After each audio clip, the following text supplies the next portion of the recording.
C'était un village, c'est aujourd'hui une ville. Ourossogui, au Sénégal, à 700 km de Dakar. 20 000 habitants qui ne doivent qu'à eux-mêmes leur développement économique. Ici, on ne compte pas sur l'aide internationale. La plupart des infrastructures, c'est aux habitants partis travailler à l'étranger qu'on les doit. Ce dispensaire flambant neuf, avec des équipements modernes. Des quartiers entiers qui se construisent. Et depuis 4 ans, pour la première fois, un lycée parfaitement aménagé. Bonjour. Voilà, ça c'est une classe de terminale. Asseyez-vous, s'il vous plaît. L'établissement accueille 800 élèves de la première à la terminale.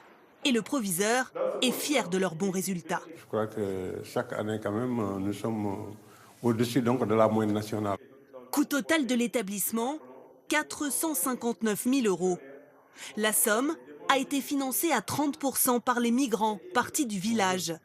Sur place, c'est cet habitant qui a géré les fonds pour la construction.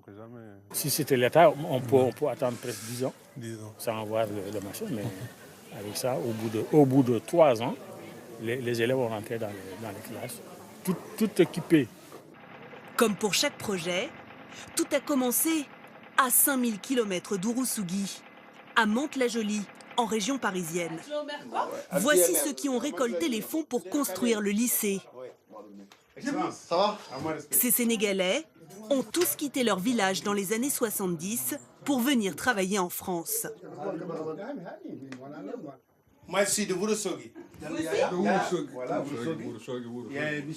Je suis de Ourossogui aussi. Je suis venu en 1974.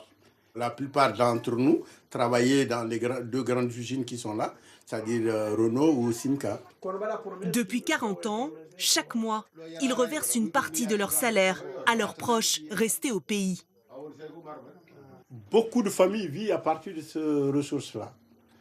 De familles avec famille ici et famille de l'autre. Des parents, des grands-parents, des oncles, des tantes. Tout le monde vit à travers ce truc. C'est un partage. Et tout est très organisé. Pour gérer au mieux les fonds des Ouroussouguiens de France, ils ont créé une association avec un président et un trésorier. Mais 1400 € de cotisation, 58 761 €. Une fois par mois, ils se réunissent pour parler de leur projet. Ce jour-là, un gros investissement pour leur ville, la rénovation de l'hôpital d'Ourossogui. Aujourd'hui, la rénovation, elle doit être complète, parce que l'hôpital est conçu de 1976. Donc, Chacun donne peu. Peu avec beaucoup de peu fait une valeur. Ça fera beaucoup. L'ensemble de Ourossogien, ils participent aux 5 € par mois. Ça, c'est régulier. Mais quand il y a un projet, c'est une autre façon. On réunit tous les Ourossogien en France et on leur explique que ce projet-là, l'utilité, on essaie de les convaincre. Ainsi, les 300 000 Sénégalais de France ont envoyé dans leur pays d'origine près d'1 demi-milliard d'euros en 2014. Une aide indispensable. Mais avec la nouvelle génération, souvent née en France, pourrait-elle se tarir? Ce Français d'origine sénégalaise a 39 ans. Il a grandi en France et il donne lui aussi une partie de son salaire pour y développer des projets. Mais il le constate, il a bien du mal à mobiliser les plus jeunes. Pour certains, ils ne connaissent pas forcément leur village d'origine parce qu'ils n'y sont pas allés. Ils sont nés et grandis ici, donc ils n'ont pas forcément cette appartenance qu'on pouvait avoir aussi nos parents. Au Sénégal, la nature même de ces projets est en train de changer. Voici l'un d'entre eux, un champ collectif de 8 hectares. L'argent venu de France a permis d'acheter cette pompe à eau pour irriguer les cultures. 10 000 €. Tomates, maïs, salade, le champ fait vivre aujourd'hui 22 familles. L'objectif, c'est de créer de l'emploi sur place pour ne plus avoir besoin de partir travailler ailleurs.